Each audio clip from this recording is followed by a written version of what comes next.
So ang ating lesson for today is all about hyperbola. Isa ito sa mga conic section na ating pag-aaralan. At bilang panimula ng diskusyon natin regarding about hyperbola, siyempre ito ang ating mga objectives.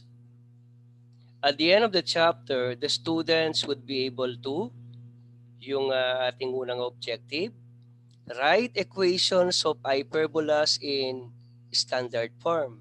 O siguro yung hyperbola natin nakasulat sa general form, kailangan nating may convert yan into standard form. So dyan ngayon papasok ang ating tinatawag na special products at saka yung factoring. So kailangan natatandaan natin yung mga yon, including the completing the squares. Para kahit vice versa man yan, from standard to general, kayang-kaya nating i-convert. Locate hyperbolas, vertices, and foci. Convert standard form of hyperbolas to its general form and vice versa. Yung sa taas, yung pag-aanap ng equation ng hyperbola in standard form, no? From general form, kailangan may sulat natin into standard form. Parang pareho lang ng objective sa pangatlo. Kaya lang mas specific yung number 1. Dito vice versa naman, no? From standard to general and general to standard. Number 4, graph hyperbola centered at the origin. So kailangan matutunan natin kung paano ang pag-sketch ng mga graphs ng hyperbolas. Graph hyperbolas not centered at the origin. Ibig sabihin ang center ng ating hyperbola is h and k, having a coordinate of those. Yung hyperbola naman natin na isa, nasa origin, ibig sabihin ang mga coordinates natin parehong 0. Sa not center at the origin, ang coordinate natin h and k. So mamaya mas maiintindihan ninyo yung mga yan, mas makikita ninyo yung mga drawings natin and then yung mga coordinates natin na ipa-plot sa hyperbola. Solve applied problems involving hyperbola. So yan ang ating mga objectives na kailangan nating ma-meet within the whole period. Like the ellipse, hyperbola can also be defined as a set of points in the coordinate plane. A hyperbola is the set of all points, x and y, in a plane such that the difference of the distance between x and y and the foci is a positive constant. Notice that the definition of hyperbola is very similar to that of an ellipse. The distinction is that the hyperbola is defined in terms of the difference of two distances, whereas the ellipse is defined in terms of the sum of two distances. So ito yung kaibahan ng hyperbola sa ellipse. Kung titingnan natin ang kanilang mga standard equations or forms, sa ellipse makikita natin ang mga signs puro positive. While sa hyperbola, merong isang term na negative. So mamaya ipapakita ko sa inyo yung kaibahan ngayon. The next. As with the ellipse, every hyperbola has two axes of symmetry. The transverse axis is a line segment that passes through the center of the hyperbola and has vertices as its endpoints. So yung transverse axis natin is consisting of the center and two vertices. So mamaya makikita ninyo yan para naman hindi kayo malito. Dapat nabivisualize ninyo. The foci lie on the line that contains the transverse axis. So yan ang ating transverse axis. Second, the conjugate axis is perpendicular to the transverse axis and has the co-vertices as its endpoints. So kung merong vertices, meron din tayong tinatawag na co-vertices sa ating minor axis at yan ang ating conjugate axis. Ang major axis naman natin ay ang transverse axis. The center of hyperbola is the midpoint of both the transverse and conjugate axis. Yan ang pinakasentro natin at pinakagitna where they intersect. Every hyperbola also has two asymptotes that pass through its center. As a hyperbola recedes from the center, its branches approach these asymptotes. The central rectangle of the hyperbola is centered at the origin with sides that pass through its vertex and co-vertex. It is a useful tool for graphing the hyperbola and its asymptotes. Actually, sa rectangle na yan, meron pang extra point na dadaanan ng mga asymptotes, no? So mamaya makikita ninyo yan. To sketch the asymptotes of the hyperbola, simply sketch and extend the diagonals of the central rectangle. So para maintindihan ninyo kung anong ibig sabihin ng transverse axis, ng conjugate axis, ano ba yung mga asymptotes na ikinikwento ko ngayon. So simulan natin ang pag-aaral ng parts of hyperbola. So yung hyperbola natin in this situation is ang position ng axis natin is transverse axis horizontal. So horizontal ang ating transverse axis or ang major axis. So sa pag-aaral ng hyperbola, ito muna yung una nating mga tinitingnan. Pag-aralan muna natin yung mga parts. Ang hyperbola, ganyan ang figure, is actually consisting of latus rectum. Actually, dalawa yan Isa sa left at isa sa right. So yan ang tawag natin is latus rectum. And then may mga endpoints ang latus rectum. Dalawa yan. Sa kaliwa, dalawa ang endpoints ng latus rectum. And then sa kanan, meron din tayong dalawang latus rectum na endpoints. So we have endpoint of LR and another endpoint of LR. Kung may latus rectum sa left, meron din tayong latus rectum sa right portion. Yan.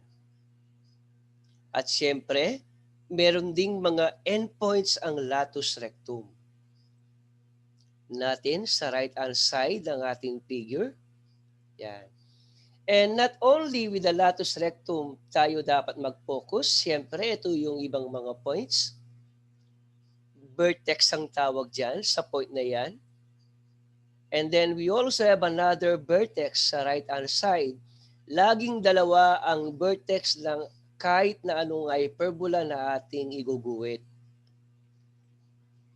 And not only the vertex, we also have focus. Dalawa ang foci ng ating hyperbola. Sa left at isa sa right. And then take note ito ang ating transverse axis. Vertex to vertex. Vertex to vertex yan, no? Transverse axis yan. Kaya ang total length ng ating transverse axis is 2A.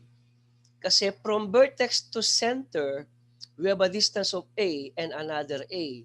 So A plus A is 2A. Yon ang measurement or length ng ating transverse axis. Okay, continue. So sa gitna yan, meron tayong rectangle. Yan ang nakasaad kanina sa aking statement na binabasa kanina, no? So we have this rectangle centered at this origin. Siyempre, ito yung ating mga extra point. Yan ang ating co-vertices na nagpapas ang line natin na conjugate axis. Ito ang ating conjugate axis. So dalawa ang ating co-vertices or co-vertex. Yan. Tawag dyan, endpoint of minor axis or endpoints of minor axis. Ang minor axis, yan din ang ating tinatawag na conjugate axis. At ang dalawang point na yan ay tinatawag natin co-vertices. Okay, continuation. Kapag nag-aaral kayo ng hyperbola, yan muna ang una ninyong kabisaduhin at yung mga information na ikinuwento ko kanina. Okay, proceed. So may mga points ang ating rectangle na nakacentered sa origin ng hyperbola. 4 yan. Sa mga point na yan, nagpapas ang ating dalawang asymptotes. Isang asymptote na downward to the right, siyempre may equation of the asymptote tayo, mamaya ipapakita ko yan. Ang line ng ating asymptote, definitely meron niyang negative slope. And then another asymptote na upward to the right, definitely meron niyang positive slope. Asymptote ang tawag natin sa dalawang lines na yan at may kanya-kanya silang equation. Mamaya ipapakita ko yung mga equation ng asymptotes natin. So yan ngayon ang kabuuang figure ng ating hyperbola. Take note, meron pa. Directrix naman ang tawag dyan sa line na yan. So meron tayong laging dalawang directrix sa hyperbola. Laging dalawa yan. Ngayon, na-label na natin ang parts ng ating hyperbola. Dapat kabisado ninyo yan. Ulit-ulitin ninyong kabisaduin. Kay horizontal axis natin is our transverse axis, or ang transverse axis natin ay ang ating vertical axis. Kahit ano pang figure yan. Basta alam ninyo ang position ng mga points, ang pangalan ng bawat points, and then ang pangalan ng bawat lines na may meron ng ating hyperbola. Very basic, yan ang una ninyong pag-aralan. Now, let us proceed to the next figure. Continuation ng parts ng parabola. Yan pala ang ating center naman. Now, proceed. Napag-aralan na natin ang parts ng hyperbola, not parabola, no? Baka mamaya na-mention ko, parabola. Nakakalito kasi minsan, no? Magkadikit kasi, magka-rhyme yung dalawa eh. So, hyperbola tayo, no? Now, so yan ngayon ang mga points na may meron tayo kanina na ating na-plot sa ating unang figure. Napag-aralan na natin ang mga pangalan ng bawat lines at ng mga points at yung mga like latus rectum, yung directrix, asymptote na i-mention ko na kanina.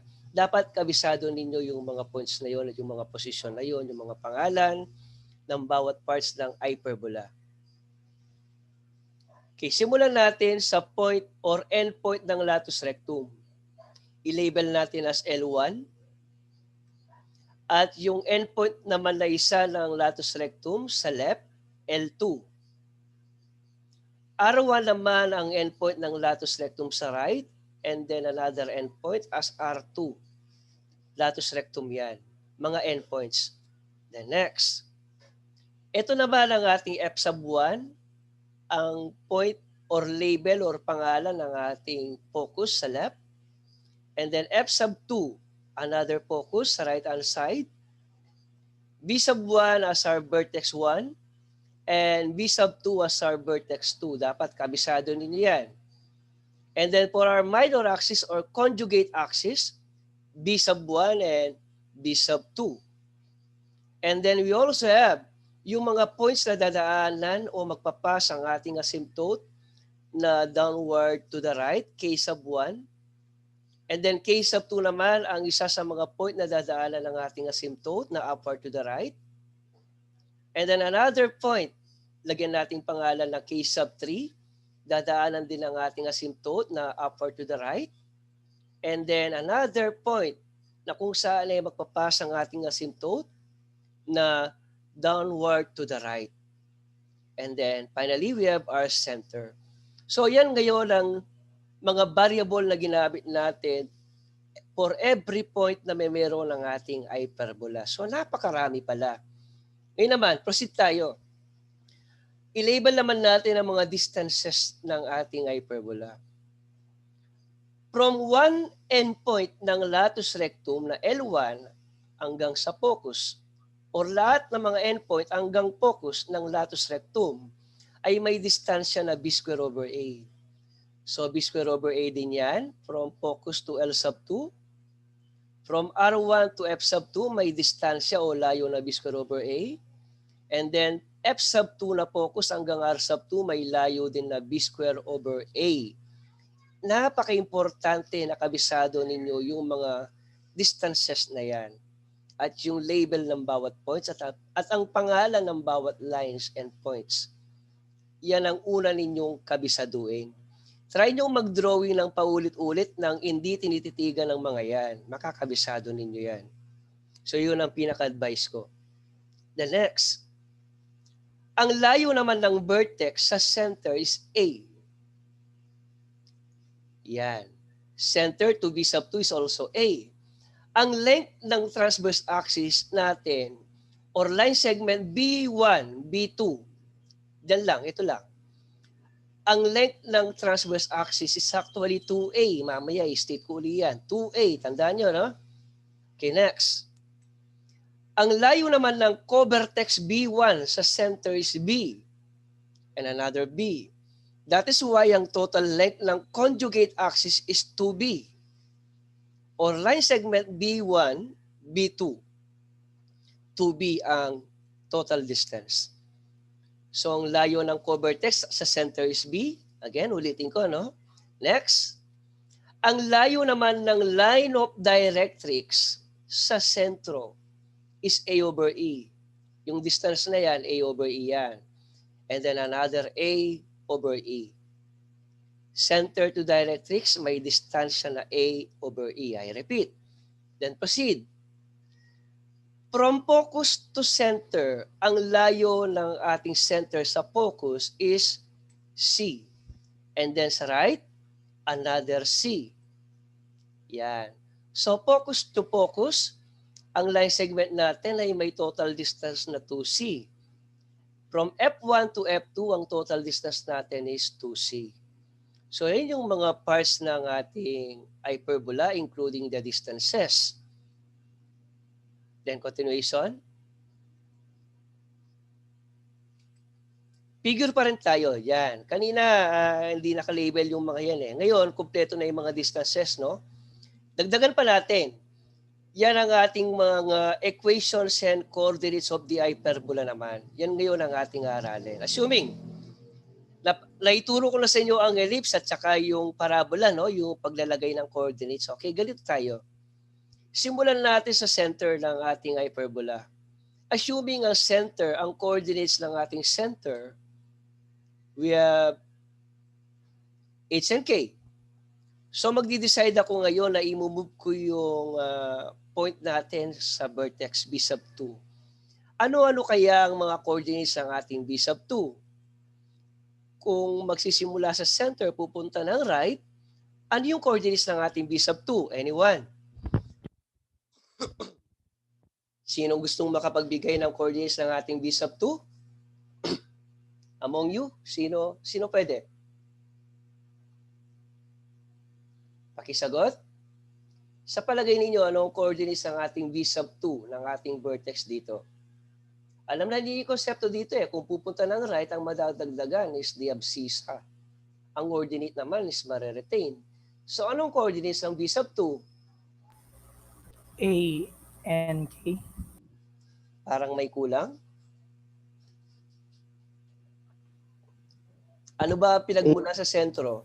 H plus A. And? K. Very good. So let us see kung tama tayo. Correct.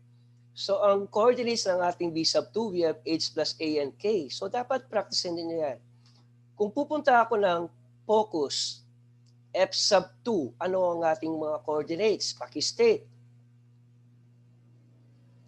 Ang layo ng focus sa sentro is C. At yung distance. So ano ngayon ang coordinates ng ating F sub 2?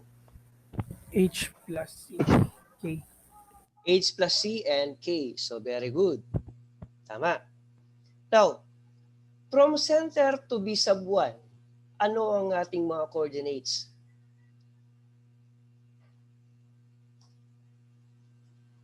H H minus minus A, A. K. Okay, very good. So tama kayong dalawa, no? Okay, proceed tayo ng F sub 1. Ano yung coordinates natin?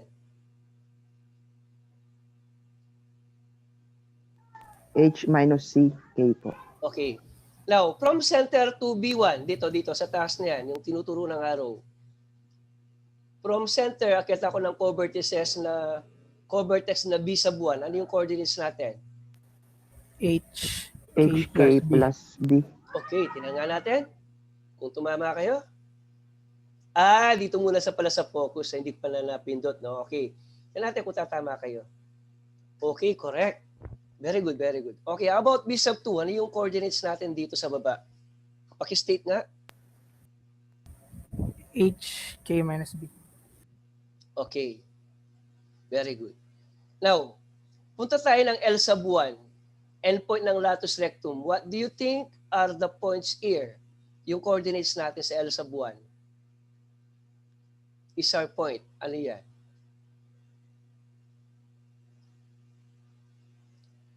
Ano ang coordinate ng L sub 1? Paki-analyze para ma-practice kayo.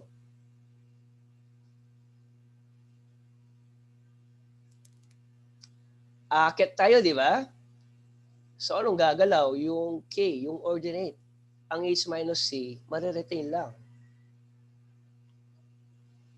So, what do you think? H minus C. N? H minus C, K plus B squared over A. Very good. Tama. How about L sub 2?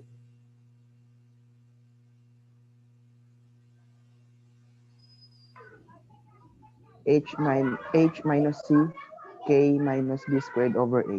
Very good. How about sa R sub 1? Ano ang ating mga coordinates dyan? H plus C, K K plus B squared plus over B A. Very good. Okay, tama kayong pareho. How about sa R sub 2? Ano yung coordinates natin dito sa baba?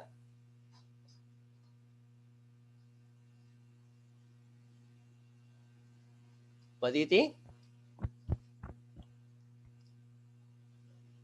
H plus C, K And? minus B squared over Very A. good. Okay. Now, how about sa directrix natin? Ano yung equation nito kaya? Sa palagay ninyo? Ito, yung left. X is equal to what? Anong value ng X natin dito? From center, ang layo ng directrix is A over E eh. Di ba? Center to directrix na nasa left, A over E ang layo. So anong equation ng ating directrix? X is equal to what? H plus A over E, ay minus A over E. Minus, okay. H minus A over E. So let us see. Tama. How about sa right-hand side? Ano yung equation ng directrix?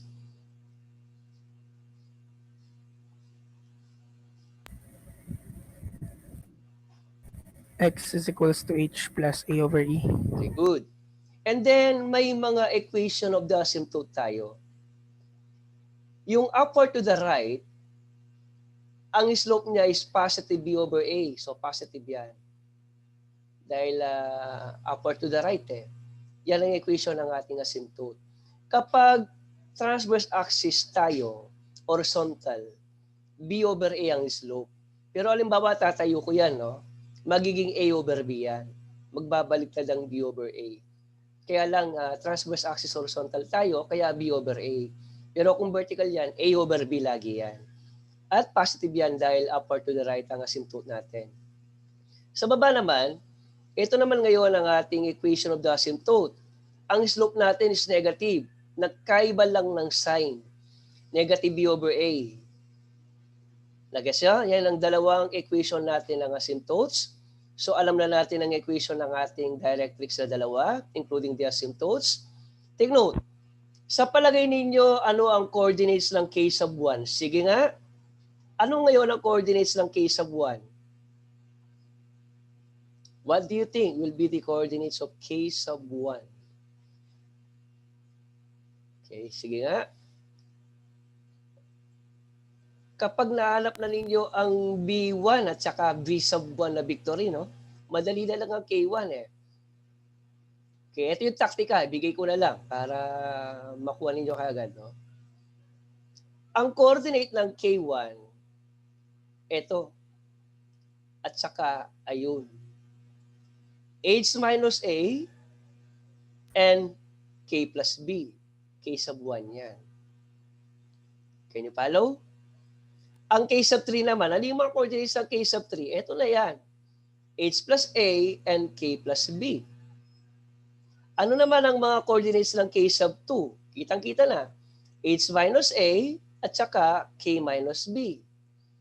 Ano naman ang coordinate ng K sub 4? H plus A at saka K minus B.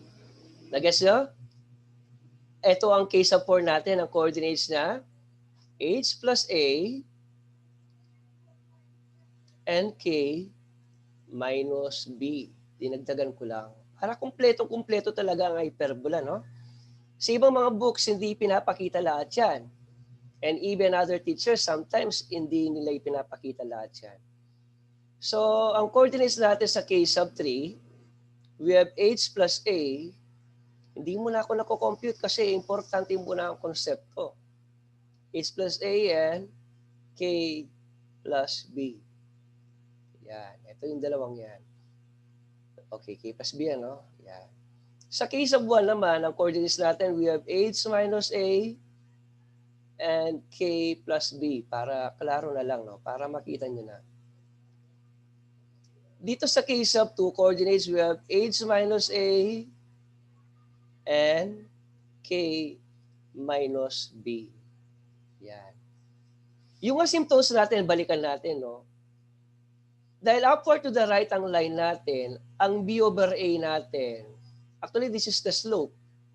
So positive ang sign kasi nga upward to the right ang line. At dahil ang axis natin is horizontal, B over A yan. Pero kung vertical yan, A over B ang slope. Nagigets niyo mga anak? Maliwanag ba? Maliwanag ba ang pagkakasabi ko? Hello? Yes po, sir. Kaso po yung pong yung Alin? sa may picture po, pero parang mas magulo po yung pagkaka-input po ng mga ano. Medyo Alin? nakakalito po. Saan? Yung mga coordinates? Yes po, sir. Okay, ganito lang yan, anak. Alimbawa, sa focus, no? H minus C yan. Akyat ka sa taas. Hindi naman gagalaw ito, di ba? Ang gagalaw ito kasi ang movement is upward. So dahil pataas yan, mag-a-add tayo. Anong dadagdagan? Yung K. Anong idadagdag? Yung distance. That is why ito, H minus C, na-retain lang. At yung K natin originally, dahil nag-move tayo pataas, sumakyat tayo ng distansyang B square over A, pagdating dito, K plus B square over A siya. Nakadepende sa direction ng movement. Kung paatras ka, magsusubtract ka. Kung pasulong ka, mag-a-add ka. Kung paakyat ka, mag-a-add ka. Kung paakyat ka, ang gagalawin mo, ordinate lang. Kung bababa ka, ang gagalawin mo, ordinate lang. So, yun lang ang konsepto. Nakukuha ba ninyo? Malinaw na ba? Malinaw na, James? Hello? Hello, mga anak? Is it clear? Yes po, sir. Okay. Yes po. Siguraduhin niya, pag may tanong, huwag kayong mahiya para mas maliwanag. Okay, yan ngayon ang buong konsepto ng ating hyperbola.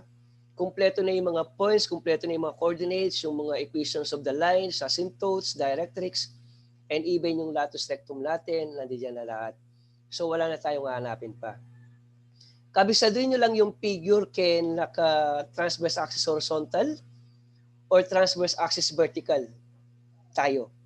Dapat kabisadin nyo muna yung drawing, yung mga points, yung mga right coordinates. And then, saka ka palang mag-practice solving. Kapag kabisado mo na yan, madali na lang ang pagsasolve ng mga problems sa hyperbola. Kasi kabisado mo na yung pasikot-sikot ng konsepto nito eh. Okay, proceed tayo. Question so far? Wala ba kayong tanong? Question? Wala ba? Wala po. May naisip pa yung tanong. Okay. Idagdag ko lang, no?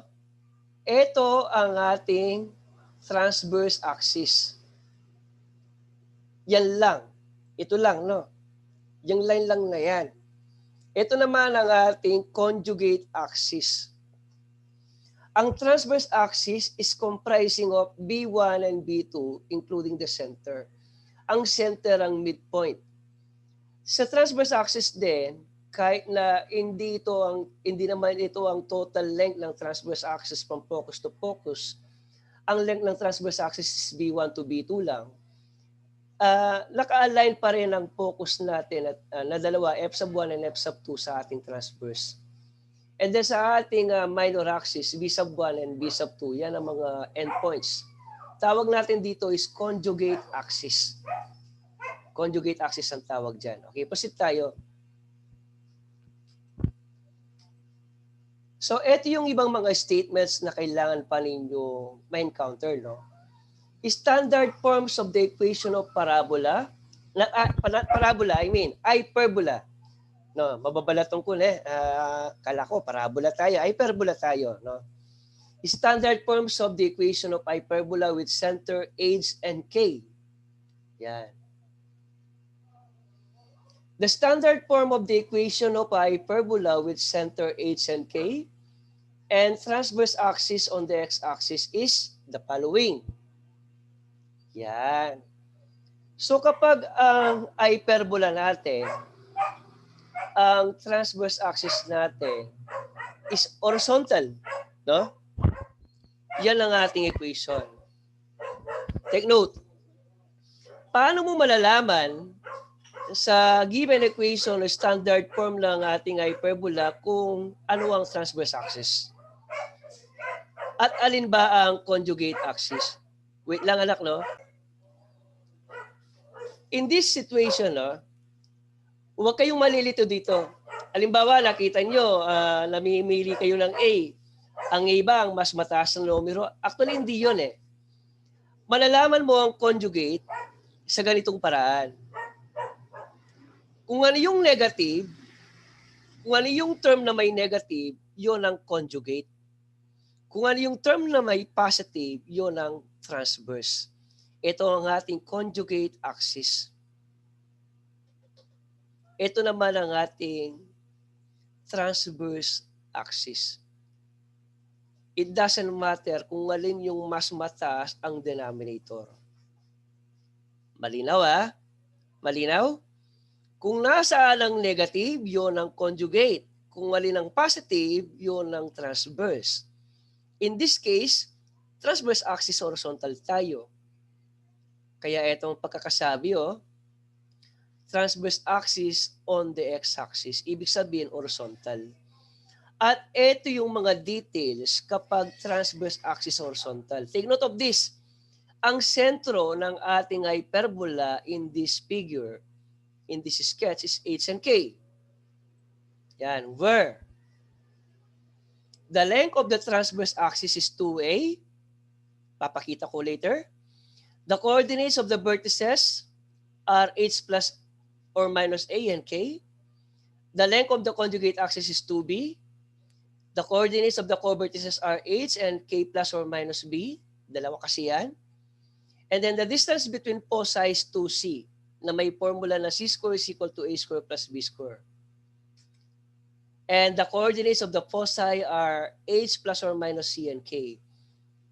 The equation of the asymptotes are plus or minus b over a times x minus h plus k. Take note, ang b over a ang slope ng ating asymptote. At ito yung figure natin. Ipapakita ko para mas maliwanag. The length of the transverse axis is 2a. So, aralin natin.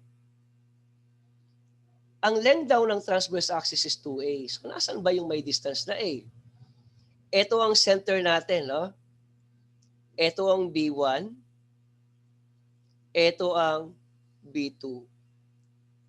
From center to vertex, to each vertex, A yan.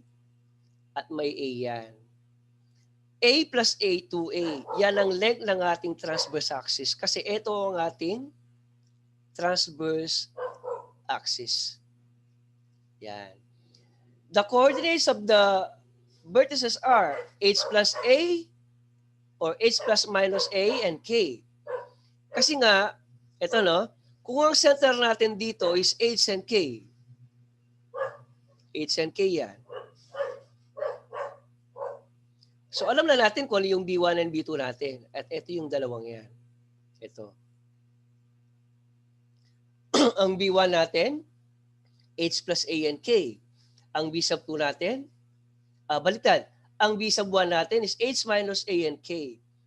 So ito yung gagamitin natin sa B1, yung minus, H minus A and K. B2, H plus A and K ang mga coordinates natin. Malinaw ba yung second statement at yung first statement? Malinaw? Malinaw ba first and second statements natin? Apo, sir. Okay. O, proceed tayo sa pangatlo. The length of the conjugate. Ito ang conjugate natin, yung vertical line. So, conjugate axis yan. Ito yung B sub 1 natin, yung sa taas. Ito naman ang ating B sub 2. Ang B sub 1 sa center ay may layo na distance B. And then another B here. B din ito, no? B. B din ang layo dito. Okay, brain ko yung iba, no? Para klaro. Para hindi nakakalito yung figure. Brain ko lang ito, no? Yan. So, ang layo, B. Okay. 2B. Kasi nga, B plus B is 2B. Yan ang length ng ating conjugate axis. At ito naman ang mga coordinates ng ating co-vertices, yung B1 and B2. Para sa B1, H and K plus B. Para sa B2, H and K minus B. Yan ang mga coordinates nila, no? Now, the distance between the foci is 2C. Why 2C? Ito ang F1 natin. Ito naman ang ating F2. Ang layo ng focus sa center C. Yan, ito yan, no? C. And then C din sa kabila. Yan. So, total of 2C. So, focus to focus, vertex is, focus to focus, ang distance is 2C. So, focus to vertex is C. Focus to vertex again is C. So, C plus C is 2C. Yan ang total length ng ating line segment F1, F2. The coordinates of the foci are H plus or minus C and K. So, ito yung mga coordinates ng F1 and F2. And then the equation of the asymptotes are these two. Yung upward to the right natin, ito, ang equation niya ay y is equals to b over a. Then, x minus h and plus k. So, hindi magkasya, no? Yan, plus k. Hindi kasya, yan. So, ito yun. And then sa baba, ang equation natin, yung may negative. Consider natin yung negative. Negative b over a times x minus h plus k. Equation of the asymptotes, yung line natin na downward to the right. So, yan ngayon ang ating standard forms of the equation of hyperbola